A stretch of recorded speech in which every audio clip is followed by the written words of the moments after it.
Hello and welcome to a special edition of the Big Picture. We are here in Ahmedabad today, and the second phase of polling of the Gujarat elections has just got over. The figures which we are getting from the Election Commission indicates that the second phase of polling has been as high as it was in the first phase. Nearly 69% is the figures which we are getting on for the second phase. So with this, the second phase with the end of the second phase of polling, the overall voting figures also seem to be exceeding 70%, and which is quite an unprecedented figure in the history of Gujarat elections. What does this mean? Whether it means that the people of Gujarat have voted for status quo or have voted for change.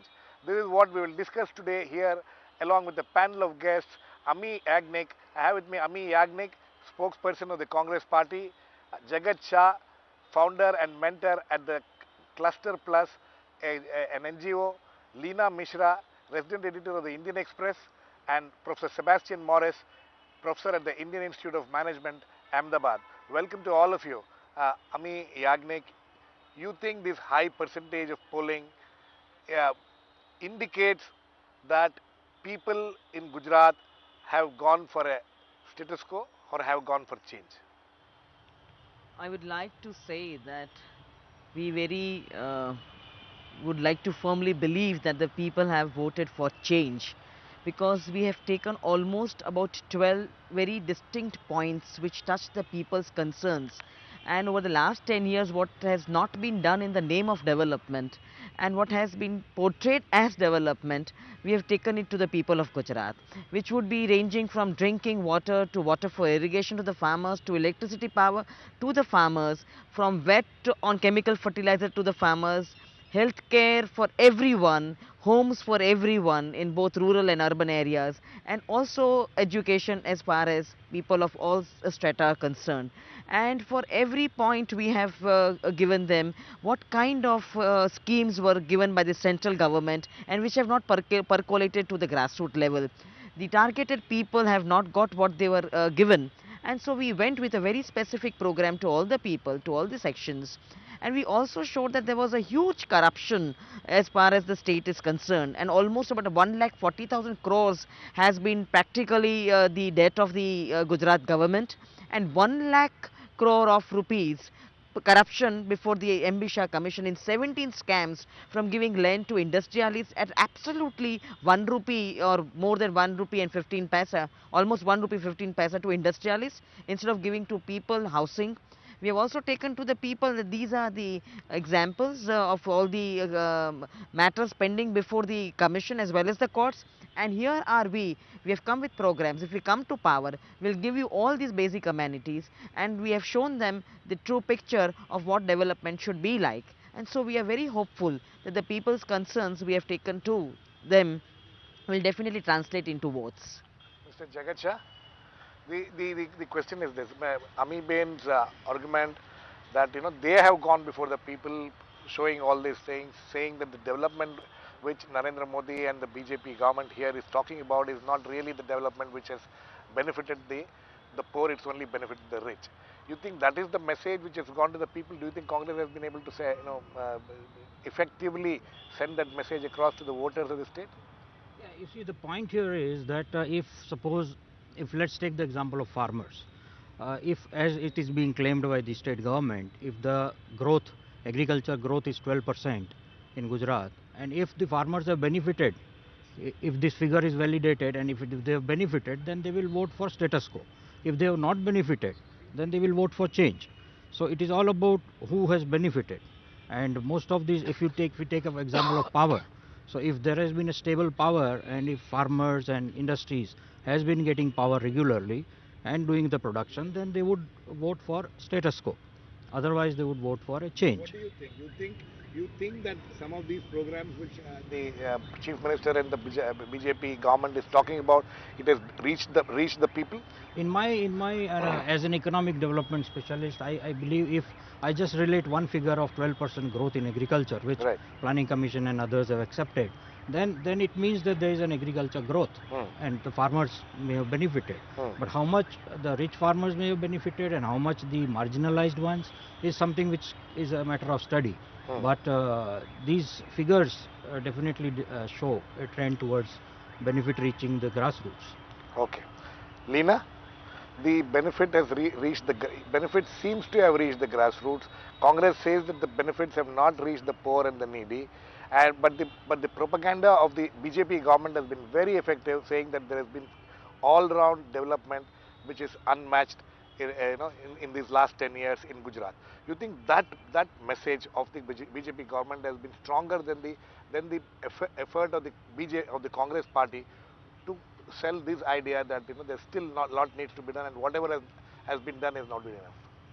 I do believe that the message has gone down strongly by the government, and the Congress has not been able to match that propaganda. Although they may have better schemes, or they may have, schemes for the masses than for the classes, but it certainly appears as if, the Congress has not been able to match this, entire propaganda hype by the BJP and the projection of a leader who is larger than life, that kind of a projection. So that, yes, in that much the Congress is seems to be lacking. Okay, Yeah. Professor Morris, Ami Bain spoke about various aspects of this development, which he talks about 1.4 lakh crore debt, which is there in the Gujarat government, and the corruption and things like that. But the fact of the matter is that outside the state, if we sitting outside the state, we the kind of things which has been told to us, or the kind of message which has come through is that Gujarat has developed. Gujarat has developed enormously. We come to, I mean, outsiders coming to a place like Ahmedabad or Baroda or any of these cities, we see that the development or infrastructure, there has been a there has been a visible improvement. But is that the real story? Well, obviously it's a mixed bag. The first thing I'd like to state is that, India has itself had very high growth from around 1993 onwards, and particularly from 2003-4 onwards, till the global recession hit us.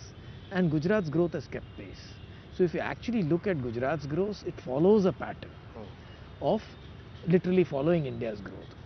It's about 0.5% higher. The post-liberalization, Yes, I think it's post-reforms. basically the reforms which have driven growth all over in India, barring some short years we have had of low growth. And what you're seeing in Gujarat is a very high growth, as much as you see in Maharashtra and elsewhere, which is reflective of the reforms which you have done and the global scenario. Now, having said that, I think Gujarat's, what one would like to look at is the higher manufacturing growth. And the reason for it is a general slowdown in manufacturing elsewhere in the economy because of the land constraint, which I think Gujarat has been able to overcome because it has got ample amount of land which is around the coast, etc., which is saline, and it can easily give land to people, to industry and so on. So Gujarat faces less of a land constraint, so as a result it's able to attract industries, Right. which other states are finding very difficult. The classic example is Yeah. West Bengal. Yes, actually, yeah. I mean, there's a lot of, let's say, wasteland available here. The other point, though, which goes in favor of the BJP or the BJP government is that they've done somewhat better on power. On power. It is true that near 24 into 7 hours of electricity has been provided to villages. But having said that, it's also true that much of the subsidies in agriculture have gone to rich farmers, and very, very heavily so. I mean, my own studies show that. My own studies also show that they have done 24 into 7 power in villages. So one is positive, the other is negative, which they could have done something about. Now, it's also true that the income inequalities in Gujarat are very, very High. very high, and it predates the current regime. It has always been so, but opportunities perhaps to set it right over this high growth phase were not fully exploited. So that's what I would call the picture. Now, which government or which group has been able to sell their agenda better, I would not be able to say much. But I would think beyond the growth agenda and the development agenda, it's important, that has been there. There would be other agenda as well. Like? For instance, the entire issue of equality under law, whether, for instance, I think minorities are able to fully participate in the economy, whether, for instance, the current regime is the right way to go about for political development of the country. Right. So these are other issues. I mean, if you look at the GPP itself, it's reflective of maybe a kind of political one-sidedness. Okay. Yeah. Yeah, Amiben, what Professor Morris is saying, there are two things. One, Lena was talking about the leadership issue, and he was talking about the issue of equity. You know, the minorities issue and equity, the equity in law, and all these things. Do you think the Congress has somewhere failed in exploiting or bringing to the forefront these problems, which are obvious problems, which are the issues on which the chief minister and the BJP government here has been making a huge strides in terms of its support base, but Congress has decided to underplay the whole thing. You think that that was the right tactic, that was the right strategy to adopt, and you think that strategy will prove beneficial when we open the ballot boxes? See that the first point about leadership within the Congress, that has always cropped up again and again and has been posed to us, that you don't have a face, one face that you Right. would like to project before the people of Gujarat, just like the other party As has an done. alternative. Yes, but that should not be a major issue, because we have several leaders, working on the front and in several areas of Gujarat. So we may not say that we may just project right before the elections, or even 2 years prior to the election, that this person is going to be our leader. Of course, if you look at BJP, it has never done that in other states. Only here it is that the BJP, and practically BJP is redundant. It's only Modi here. Mr. Chief Minister is the only name that comes up here. So it is Congress party versus one man, Right. like. And so that should not be an issue at all. It would have been in the forefront if there was some great crisis, but that doesn't happen to be in the Congress. Of course, after the elections, if the results are so good, and we expect that, supposing we decide, and then we democratically decide who is going to be our leader, first among equals, Post kind of. Yes. post elections. Yes. Now that take care of the first question. The second is that which Professor Morris just raised. That's true. There has been a lot of polarization, if you see, which is visible, but you cannot kind of take it up headlong. We have taken it by way of showing it, that at the periphery, if you see the cities, they have been pushed, all these people, the minorities, and practically there are no basic amenities. We have gone to them, we've seen what kind of status where these people But are living. there And was there some amount of fear or anxiety among the Congress strategists, Congress leaders, that if you take up the cause of the minorities, then then there'll be a backlash, and a Hindu backlash, and it will be exploited by the chief minister. Was that the fear, and was that fear which made you people not take up the issue of minorities at all, or some of the issues of which Professor Morris raised? no, that is not the strategy we have taken, that we don't want to just come right in front, because that is what Mr. Modi has always wanted right from 2002. His entry itself has been in that fashion, that you have come as a very strong divisive force, and you have tried to maintain that. But if you start doing just like what you would like to do, drag us in that, it would be practically impossible for us to work for those absolutely marginal sections. We are talking about farmers, women, children, students, and even a larger section who is not getting health care. If we try to talk about minority alone, and it's practically 9 to 10% of the vote section, it would not be kind of making a very strong strategy or a very good strategy, because that is what actually wanted. In fact, if you see the state of Gujarat, practically at every step and every opportunity he's tried to drag us in that by using all kinds of words, but we have not gone to that. We have only taken the You cause have of. not fallen in the Yes, trap, yes, we and have only taken. Yes. that itself may not be the right thing to do. Anyway, we will wait for the results to come. Jagat Shah, before we go into a break, tell me, this fear of the Congress, has this helped Narendra Modi? And you think that Narendra Modi's very deliberate, towards the end of the campaign, his very deliberate strategy to raise certain issues, and use certain words to address certain leaders in the Congress party. All these things were a very planned way, planned attempt to create, to keep that notion in the minds of the people about the minorities.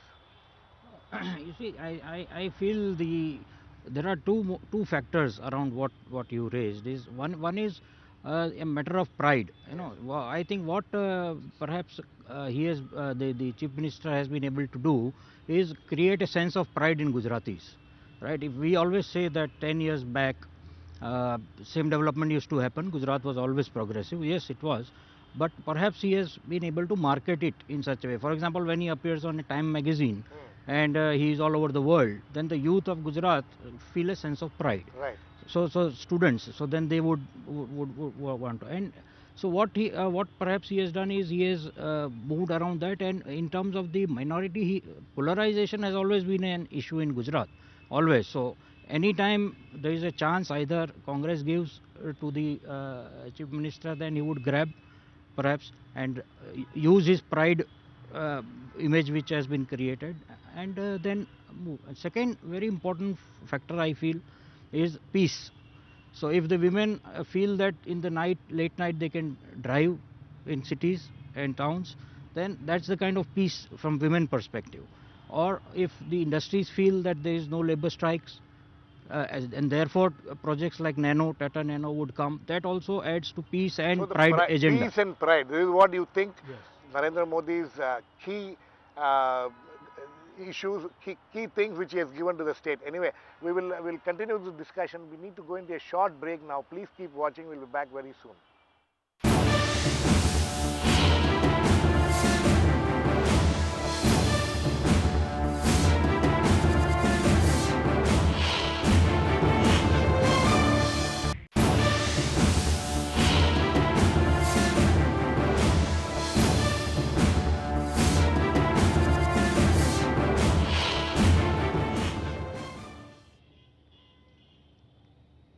Welcome back.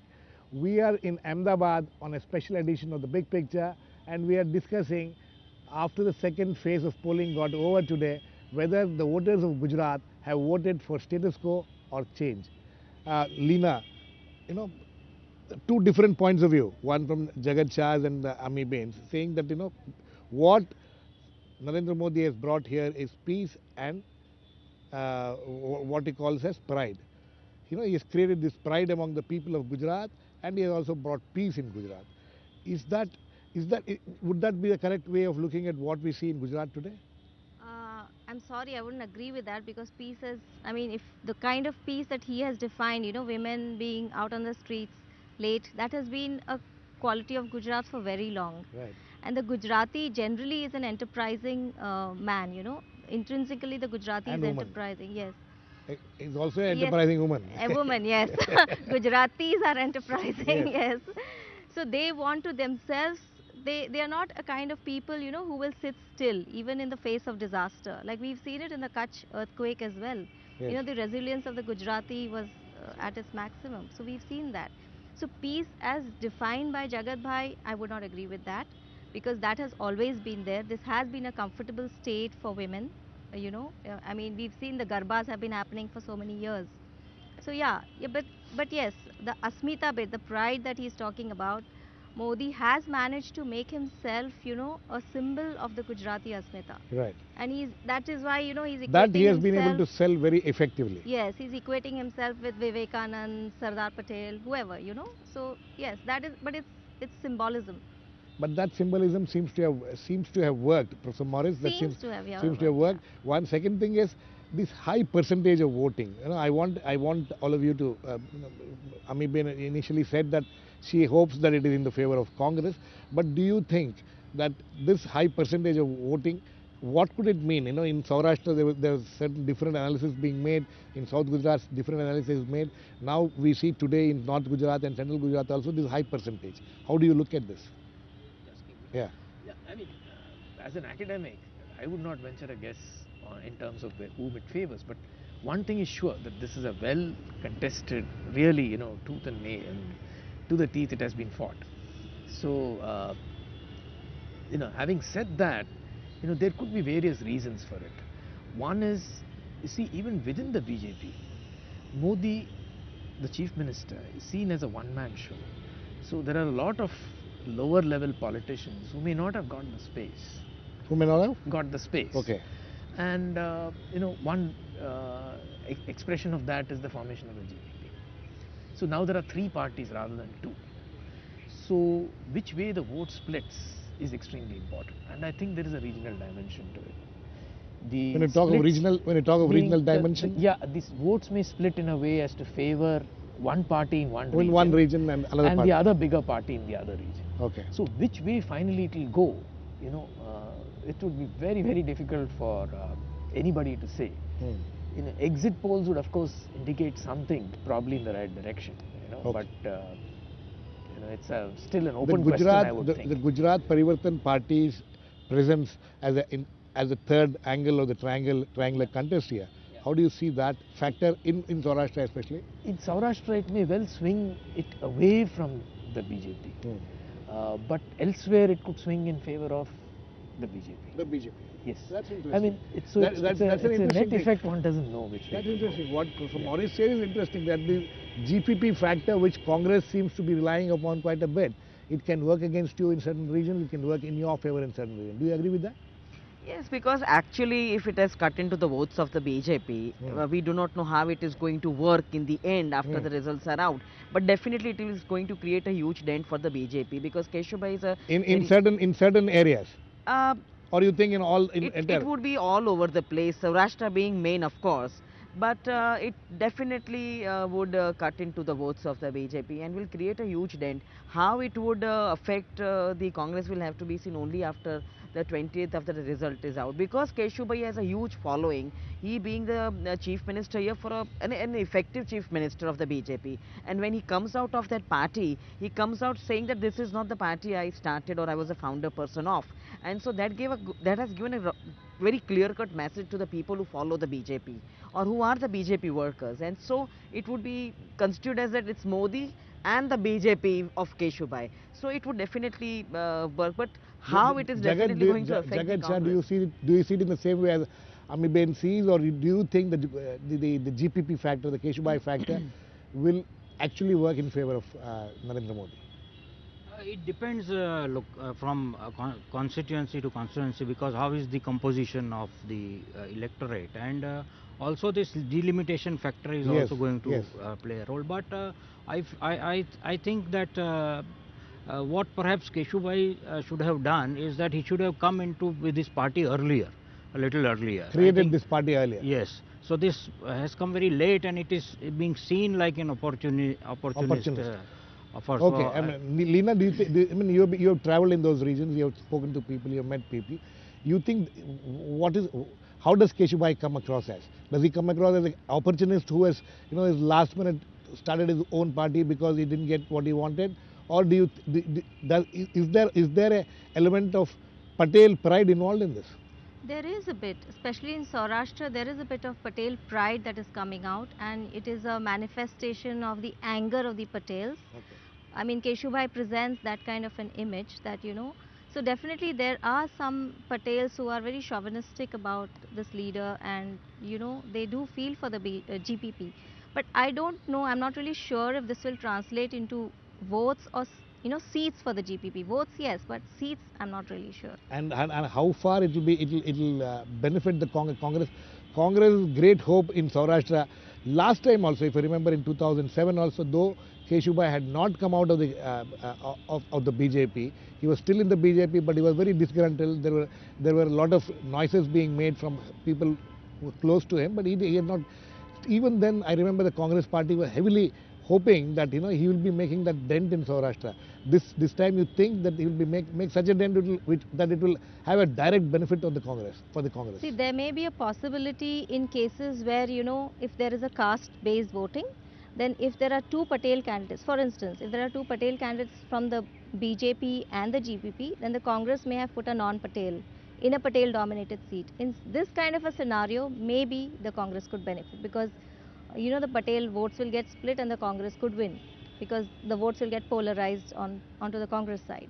That may be possible. Okay, Professor Morris, we will let us look at the economic development aspect of it. There has been a lot of propaganda or publicity about the kind of development which has taken place, as I was talking about earlier, that there is also a visible development. But when you speak of unequal development, do you think this unequal development or the aspect of unequal development has come out in this election campaign as much as it should have? I don't think so. Hmm. I don't think so it has come out. And the reason, of course, is that, the appeal of development in a broader sense, not whether it hits me or not, is very much an urban phenomenon and among the middle class and the youth and so on. For most others, what matters is what has happened to me. So, if it has come out, it has come out in the way, let us say, the BJP wanted to project it, which is essentially to the middle class. The Congress may have lost an opportunity actually to ask the question, what have happened to me?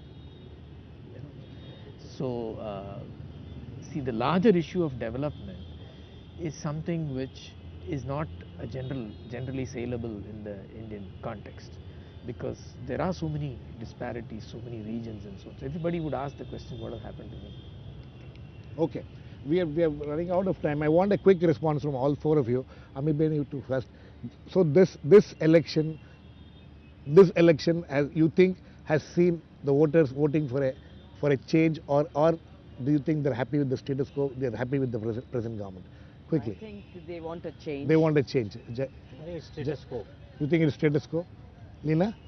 Cannot say, because the voting percentages have been high even in Himachal elections, and the last election that Gujarat saw, the by-election of Mansa. We have seen this high percentage of polling in Punjab also. Yes, in the last few elections there have been very high percentage of polling, which has not necessarily been anti-incumbency or it's very difficult to say. So Professor Morris, you think this is an anti-incumbency vote? I don't think one can hazard a guess on that. All I'll say, it's very keen. For every guy who has voted, there is an issue, and he or she has voted for something or the other.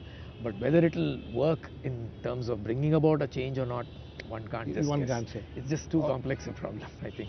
Okay. So that's all from Ahmedabad here today. Whether the Gujarat voters have voted for status quo or change, the house is divided, and I'm sure it will remain divided till the 20th, when the ballot boxes are open and the results come out. So we'll wait till then. Thanks to all my guests, Amiben Yagnik, Jagat Shah, Leena Mishra, and Professor Sebastian Morris. Please keep watching. We'll continue to keep a close watch on Gujarat in the coming days till the results are out. Thank you very much.